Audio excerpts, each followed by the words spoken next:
आजकल आप लोग देख रहे हैं हमारे देश में औरंगजेब की खूब चर्चाएं हो रही हैं कि औरंगजेब ने ये किया था, औरंगजेब ने ये किया था। औरंगजेब और अंग्रेजों के संबंधों की भी चर्चाएं होती रहती हैं। तो जब अंग्रेजों ने औरंगजेब को ललकारा था या औरंगजेब ने अंग्रेजों को ललकारा था, आखिर ये क्या कहानी है, इसके बारे में हम लोग बात करते हैं, जानते हैं। तो वैसे तो ईस्ट इंडिया कंपनी 1603 में भारत में आने के बाद लगातार जीत हासिल करती चली गई और उस दौरान दुनिया के इतिहास में पहली बार ऐसा हुआ कि एक कंपनी ने एक देश पर कब्जा कर लिया था। लेकिन इस सफर के दौरान एक मोड़ पर उन्हें ऐसी शर्मनाक हार मिली थी जिससे कंपनी का वजूद ही खतरे में डाल दिया था। बाद में कंपनी ने अपने माथे से ये दाग धोने की पुरजोर कोशिश की। यही वजह है कि बहुत कम लोग जानते हैं कि सिराजुद्दौला और टीपू सुल्तान पर जीत हासिल करने से पहले ईस्ट इंडिया कंपनी ने औरंगजेब आलमगीर से भी जंग लड़ने की कोशिश की थी। लेकिन इसमें बुरी हार का सामना करने के बाद अंग्रेजों के दूतों को हाथ बांधकर और दरबार के फर्श पर लेटकर मुगल बादशाह से माफी मांगने पर मजबूर होना पड़ा था। यह किस्सा कुछ यूं है कि अंग्रेजों ने ईस्ट इंडिया कंपनी के गठन के बाद भारत के विभिन्न इलाकों में अपने व्यवसायिक केंद्र स्थापित करके व्यवसाय शुरू कर दिए थे और इन इलाकों में भारत के पश्चिमी तट पर सूरत, बंबई, पूर्व में मद्रास, कलकत्ता से 20 मील दूर गंगा नदी पर स्थित बंदरगाह, हुगली और कासिम बाजार अहम थे। अंग्रेज भारत से रेशम, गुड़ का सीरा, कपड़ा, खनिज ले जाते थे। खासतौर पर ढाका की मलबल की वेटन में बड़ी मांग थी। आपको पता है, अंग्रेज शुरुआत में यहाँ व्यापार करने के लिए आए हुए थे। बाद में आप देखते हैं कि वो यहीं शासन करने लग गए थे।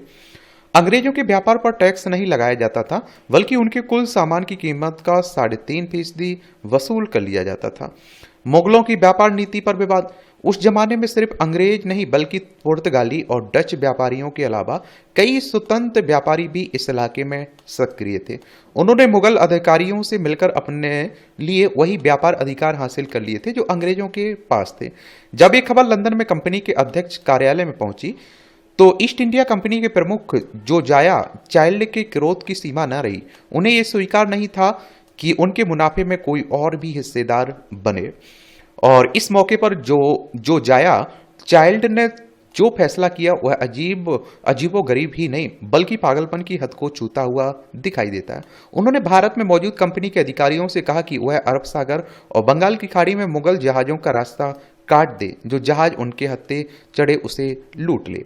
और यही नहीं, 1686 में चाइल्ड ने ब्रिटेन से सिपाहियों की 2 पलटें भी भारत भिजवा दी और उन्हें निर्देश दिया कि भारत में मौजूद अंग्रेज फौजियों के साथ मिलकर चटगांव पर कब्जा कर लें। जंग ए चाइल्ड, उनके नाम के हिसाब से इस जंग को जंग ए चाइल्ड भी कहा जाता है। अब इसे चाइल्ड का बचकाना पन कहें या फिर उसकी दिलेरी की, वह 308 सिपाहियों की मदद से दुनिया के सबसे ताकतवर और मालदार सल्तनत के खिलाफ जंग छेड़ने की हिम्मत कर रहा था। और उस जमाने में भारत पर औरंगजेब आलमगीर की सत्ता थी और दुनिया की कुल जीडीपी का 1/4 हिस्सा यहीं पैदा होता था।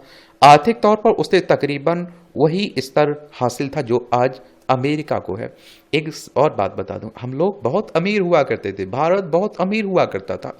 हर किसी ने हम लोगों को लूटा, बाहरियों ने हो चाहे अपने घर वालों ने हो, सब ने लूटा हमें। औरंगजेब के काल में सल्तनत की सीमाएं काबुल से ढाका तक और कश्मीर से पौंडुचेरी तक 40 लाख वर्ग किलोमीटर के रकबे में फैली हुई थी। यही नहीं, औरंगजेब की फौजें दक्कन के सुल्तानों, अफगानों और मराठाओं से लड़ लड़कर इस कदर अनुभवी हो चुकी थी कि वह उस वक्त दुनिया की किसी भी फौज से टकरा सकती थी। दिल्ली की फौज तो एक तरफ रही, सिर्फ बंगाल के सूबेदार शाइस्ता खां के फौजियों की तादाद 40,000 से अधिक थी। इस अंदाजे के मुताबिक मुगल फौज की कुल तादाद 9 लाख से भी अधिक थी और उसमें भारतीय, अरबी, अफगानी, ईरानी और यूरोपीय लोग भी शामिल थे। जब लंदन से मुगलों के खिलाफ जंग की घोषणा हुई तो बंबई में तैनात कंपनी के सिपाहियों ने मुगलों के चंद जहाज लूट लिए। इसके जवाब में मुगलों के एक काले मंत्री अलवहर सीदी याकूत ने एक ताकतवर समुद्री जहाज से बंबई तट की घेराबंदी कर ली। आंखों देखा हाल। उस मौके पर अलेक्जेंडर हैमिल्टन नाम के एक अंग्रेज बंबई में मौजूद थे और जिन्होंने बाद में अपनी किताब में इसका आंखों देखा हाल लिखा। और वह लिखते हैं कि सीधी 20,000 सिपाही से लेकर पहुंच गया और आते ही आधी रात को एक बड़ी तोप से गोले दागकर सलामी दी। अंग्रेजों ने भागकर किले में पनाह ली।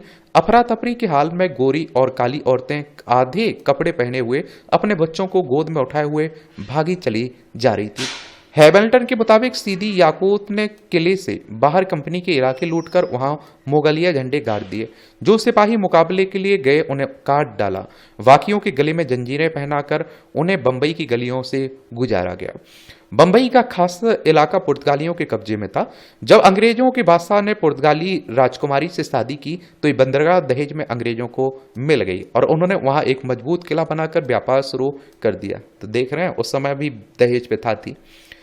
14 महीने तक घेराबंदी। धीरे धीरे न सिर्फ समुद्र पार से अंग्रेज व्यापारी, सिपाही, पादरी, वास्तुकार और दूसरे हुनरमंद यहां आकर आबाद होने लगे, बल्कि बहुत से भारतीय यहां रहने लगे और शहर की आबादी तेजी से फैलने लगी।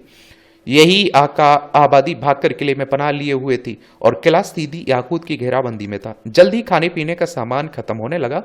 दूसरी तरफ व्यापारियों ने हल्ला बोल दिया और किले में आप देखते हैं कि मौजूद अंग्रेज बंबई के मौसम का शिकार होकर एक एक के बाद मरने लगे। ऐसी कंपनी के कुछ कर्मचारी चुपके से भाग निकलते और सीधे जाकर सीदी याकूब से जा मिलते। हैमिल्टन के मुताबिक उनमें से कई धर्म बदलकर मुसलमान हो गए और सीधी अगर चाहते तो हमला करके किले पर कब्जा कर सकते थे, लेकिन उन्हें उम्मीद थी कि जल्द ही किला पके हुए आम की तरह खुद ही उनकी झोली में आ गिरेगा। इसलिए उन्होंने दूर से ही गोलाबारी करना जारी रखा। ऐसी ही स्थिति देश के पूर्व में भी हुई, जहां बंगाल के सूबेदार शाइस्ता खां के दस्तों ने हुगली में ईस्ट इंडिया कंपनी के किले को घेर लिया और आवाजाही के सभी रास्ते बंद कर दिए। बंगाल की घेराबंदी तो जल्द खत्म हो गई। दोनों पक्षों ने सुलह कर ली, लेकिन बंबई में यह सिलसिला 15 महीनों तक चलता रहा। आखिरकार अंग्रेजों की हिम्मत जवाब दे गई। उन्होंने अपने 2 दूत औरंगजेब के दरबार में भिजवा दिए ताकि वह हार की शर्तें तय कर सकें। मुगल दरबार में हाजिरी। तो उन दूतों के नाम जॉर्ज बेल्डन और अबराम नोआर थे। ये कई महीनों की कोशिशों के बाद आखिरकार सितंबर 1690 को आखिरी ताकतवर मुगल बादशाह औरंगजेब आलमगीर के दरबार तक पहुंचने में कामयाब हो गए। दोनों इस हाल में पेश हुए कि दोनों के हाथ मुजरिमों की तरह बंधे थे। सिर सीने पर झुके और हुलिया ऐसा कि किसी देश के राजनयिक प्रतिनिधियों की जगह पर कोई फकीर लग रहे थे। दोनों दूत मुगल शहंशाह के तख्त की करीब पहुंचे थे। उन्हें फर्श पर लेटने का हुक्म दिया गया और सख्त बादशाह ने उन्हें सख्ती से डांटा और फिर पूछा कि वह क्या चाहते हैं। दोनों ने पहले गिड़गिड़ाकर ईस्ट इंडिया कंपनी के अपराध को स्वीकार किया, माफी मांगी, फिर कहा कि उनका जब्त किया गया व्यापारिक लाइसेंस फिर से बहाल कर दिया जाए। सीदी याकूत को बंबई के किले की घेराबंदी खत्म करने का हुक्म दिया जाए। उनकी अर्जी इस शर्त पर मंजूर की गई कि अंग्रेज मुगलों से जंग लड़ने का 1.5 लाख रुपए का खजाना अदा करें, आगे से आज्ञाकारी होने का वादा करें और बंबई में ईस्ट इंडिया कंपनी का प्रमुख जो जाया चाइल्ड भारत छोड़ दे, दोबारा कभी यहाँ का रुख ना करें। अंग्रेजों के पास ये तमाम शर्तें से झुकाकर कबूल करने के अलावा कोई चारा नहीं था, सो उन्होंने स्वीकार कर लिया और वापस बंबई जाकर सीदी याकूब को औरंगजेब का खत दिया। तब जाकर उसने घेराबंदी को खत्म की और किले में बंद अंग्रेजों को 14 महीनों के बाद छुटकारा मिला। हैमिल्टन ने लिखा है कि जंग से पहले बंबई की कुल आबादी 700 से 800 के बीच थी, लेकिन जंग के बाद 60 से अधिक लोग नहीं बचे थे। बाकी तलवार और महामारी का शिकार भी हो गए थे। दाग मिटाने की कोशिश। आने वाले सालों में ईस्ट इंडिया कंपनी ने हर मुमकिन कोशिश की कि उस शर्मनाक युद्ध के किस्से को ब्रिटेन की जनता तक ना पहुंचने दिया जाए।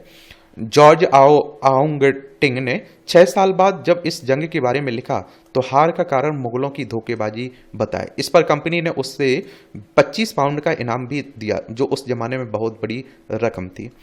और आउंगटिन अपनी किताब में जगह जगह अंग्रेजों के साहस के किस्से बताते हैं, जिन्होंने 10 गुना बड़ी दुश्मन की फौज का डटकर सामना किया। यही नहीं, वह दावा करते हैं कि इस जंग में अंग्रेजों की नहीं बल्कि सीदी याकूत की हार हुई थी। यही नहीं, उन्होंने मुगल दरबार में अंग्रेज दूतों के साथ किए गए बर्ताव को गायब ही कर दिया। हैमिल्टन ने किताब तो लिखी, लेकिन इसके सपने में 40 साल लग गए। इस घटना को इतना समय बीत चुका है कि इस किताब को ज्यादा तवज्जो नहीं मिल सकी। मैंने कहा ना कि देखिए, हर किसी ने इतिहास को अपने हिसाब से लिखा है और जब आप देखिए उसका पक्षकार होगा तो उसके हिसाब से उसने लिखा होगा, उसका विरोधी होगा तो उसके बारे में उस हिसाब से लिखता है। इसीलिए तो आप देख रहे हैं कि औरंगजेब को बहुत सारे लोग कहते हैं कि हिंदुओं का दुश्मन था और बहुत सारे लोग कहते हैं कि ये मंदिर तोड़े इसने। बहुत सारे ऐसी बात कहते हैं कि अरे नहीं नहीं, हिंदुओं का विरोधी नहीं था, उसके दरबार में हिंदू सेनापति भी थे, हिंदू लोग भी थे, उसने मंदिरों को दान भी दिया है। तो मैं कह रहा हूं ना कि दोनों पक्ष चलते रहते हैं। यहाँ एक दिलचस्प सवाल यह उठता है कि औरंगजेब अगर अंग्रेजों को माफी ना देते, उन्हें भारत से निकाल कर बाहर कर देते, तो आज इतिहास क्या होता? अब क्या होता ये तो ऊपर वाला जाने। तो इस तरह से आप देखेंगे, यह है अंग्रेजों और औरंगजेब के टकराव की कहानी। धन्यवाद।